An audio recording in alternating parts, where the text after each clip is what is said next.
இங்கே பின்பாகத்தை வச்சு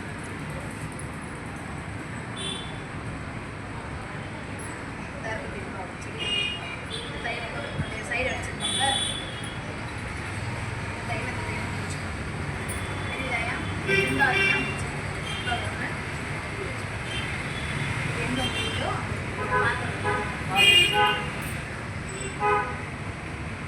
இந்த முதல் தையல்னா இந்த பக்கம் இதுதான் நம்ம கரெக்டாக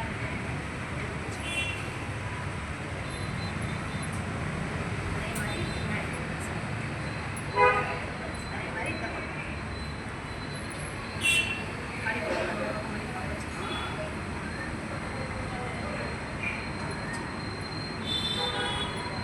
பின்னாடி வச்சாச்சு இப்போ முன்பாக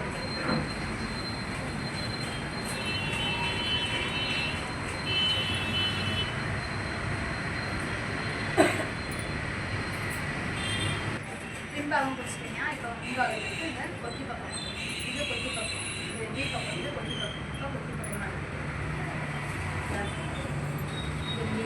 இந்த தையல் பார்த்தீங்களா அதே மாதிரி கொக்கி பக்கம் தையல்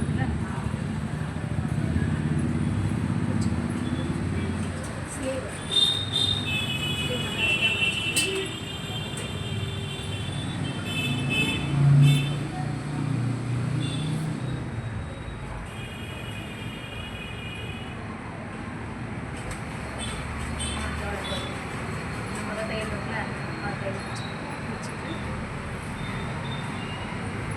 இங்கே இந்த சிசர் கட்டிங்லாம் போட்டிருக்கீங்களா அதெல்லாம் பார்த்துருப்பாங்க. அந்த சிசர் கட்டிங் போட்டதுக்கு நிறையா இது எங்கள் முன்பாகத்தை வச்சுருக்கோம்ல இப்படி வந்து இதில் தான் தையல் போடணும். இது எக்ஸ்ட்ரா அவ்வளோதான் செய்யும். இதெல்லாம் நீங்கள் பார்க்க வேண்டாம். இந்த ஆம்போல் ரெண்டையும் ஒன்றா வந்து ஸ்லீவ் ஜாயின் பண்ணியிருக்கீங்களா இது ரெண்டையும் ஒன்றா வச்சுக்கிடணும். இந்த சிசர் கட்டிங் போட்டது இங்கே நம்ம அளவு பிடிச்சது இது அளவு பிடிச்சது இப்படிதான் கிடக்கும். இப்போ இந்த பக்கத்துக்கு இந்த பக்கம் இப்போ இந்த பக்கம்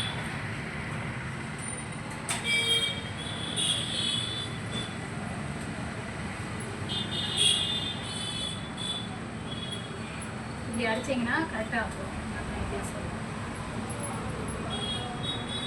அதெல்லாம் முன்பாகத்தில் டைப் இல்லை, இது பின்பாகத்தில் இந்த குறிச்சிருக்கோமா சிசர் கட்டிங்லாம் போட சொல்லுங்கள். நேரம் போட்டிங்கன்னா கரெக்டாக அந்த ஆம்பு வந்து வச்சுருங்க. தைக்கும்போது இந்த ரெண்டு ஆம்போலையும் கரெக்டாக பிடிச்சிக்கிடணும். மேலேருந்து தைச்சி வரணும்.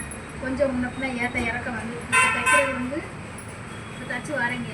இங்கே இருக்குது இந்த தையல் இங்கே இருக்குது இந்த பிடிச்சிருக்குன்னா இது ரெண்டையும் தான் பிடிச்சிக்கிறோம். இது ரெண்டையும் சமமாலாம் வைக்கணும்னு அவசியம் இல்லை. நம்ம எங்கே எதை பிடிச்சிருக்கோமோ பிடிச்சிக்கிறோம்.